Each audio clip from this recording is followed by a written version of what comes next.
Hey everybody, so I decided to go ahead and share a little recipe. This is something that I eat a lot. It's called Chickpea Bruschetta. It's kind of like hummus, but kind of not because it's going to be a lot chunkier, if you know what I mean. So yeah, here's what you're going to need. You're going to need a can of chickpeas, rinsed, make sure you rinse them thoroughly. I actually rinsed mine in like really warm water. We're going to be mashing it with a fork, so you want to kind of warm them up. It'll make it easier to squish them. You can make them from home if you want to. A lot of these are optional, but here I have a clove of garlic, some green onions, half a lemon. You could use a whole lemon if you have a really small lemon.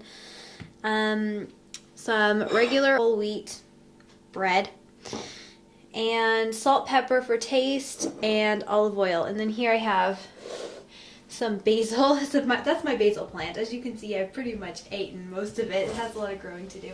So I'm probably going to end up adding my basil at the end. But if you have a lot of basil, it would be really nice to like chop it up and put it in. But yeah, okay, I'll go ahead and I'll show you guys how to squish your chickpeas. Alright, so it really couldn't be easier.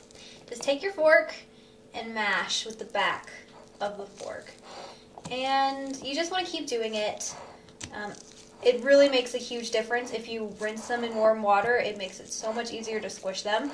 So I really highly suggest you do it. So I'm going to squish these for a while, and then I'll come back and I'll show you guys what consistency you're going to want it to have. Alright, I think this is good enough for me. Like, I like mine really chunky, but you could obviously make yours a lot smoother. Like, as you can see, I still have like some whole chickpeas in here. But yeah, it's just kind of roughly mashed, which is the way I like it, and that's what kind of makes it a bruschetta as opposed to a hummus. So okay, just like that. Next, I'm going to add the ingredients that's going to make it taste really good. So I'm going to start with about a tablespoon of olive oil. Maybe that was more, I'm not sure. I really like olive oil, so I'm going to add a lot in there. And then just mix it around. I'm going to go ahead and add some herbs. So I'm just going to first put some salt in here and then pepper. This is completely optional. Well, obviously everything is optional, but this is cayenne pepper. I like food to be a little spicy, so I'm going to add quite a dash. Lemon. Again, another optional ingredient, but I really highly suggest it because it's going to help really brighten it up and just make it a little bit more exciting, and I think it just really brings everything together really well. So I'm going to go ahead and juice this in my citrus juicer real quick. Alright, so I'm going to add the lemon juice. That should be enough. Just half a lemon I think should be plenty, but if you have a really small lemon and you really like lemon, then maybe add a bit more. Alright, so some green onion. And give it some nice color and some good flavor too, so. Alright, for the garlic, all I'm going to do is just take off the ends here. Actually, probably don't even need to do that all that much because of the way we're going to be doing this. Lie it down like this. Be really careful not to, hurt yourself. And then just cut it right down the middle. You can leave the skin on. You can take it off. I don't really mind having garlic smelling fingers, so yeah, you could leave it on if you want your hands to smell a little bit less like garlic, I guess.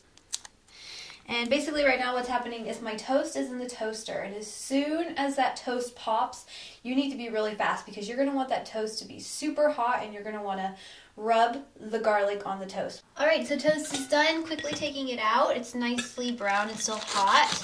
And I'm just going to rub this with quite some pressure. You don't want to squish the toast or anything, just a little bit of pressure.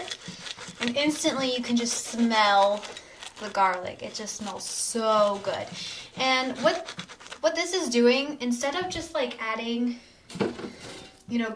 a bunch of chopped garlic to it raw, because like raw garlic's pretty strong, just going to kind of give like a nice little garlic flavor, but you're not going to feel like you're biting into the garlic, if you know what I mean. And as you can see, this garlic has already gotten a lot smaller, so we've actually used a lot. I'm just going to cut this diagonal because that's how I like to do it. Okay, so I'm just going to be serving just one toast for now. So now we're just going to put the bruschetta on there. Just kind of press it down. It'll get it to stick a bit more. I'm just going to add a little bit of basil to mine. Well, at least what's left of my basil plant anyways. So, okay, that should be enough. I usually would eat a lot more of this, but I don't really have very much basil anymore. So That's a little better. So there you can see your finished chickpea bruschetta. Now you could use this chickpea bruschetta, like the actual bruschetta part, with just vegetables if you're kind of sensitive to like wheat or anything like that and you can't really use toast, or whatever you want if you're just kind of trying to stay off the carbohydrates.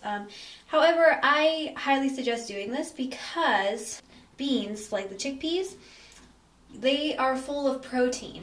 However, the protein will not be really absorbable into your body unless it's combined with another protein, if you know what I mean. Like toast happen to have protein in it, and it just makes it more easily absorbed into your body. So I like to combine it this way. It tastes really good, but obviously if you're on a low carb rule or you're just trying to cut out wheat or gluten or whatever, you don't have to do it. But I really feel like there's a lot of benefits to eating it this way. So yep, that's everything. I hope you guys try it and enjoy.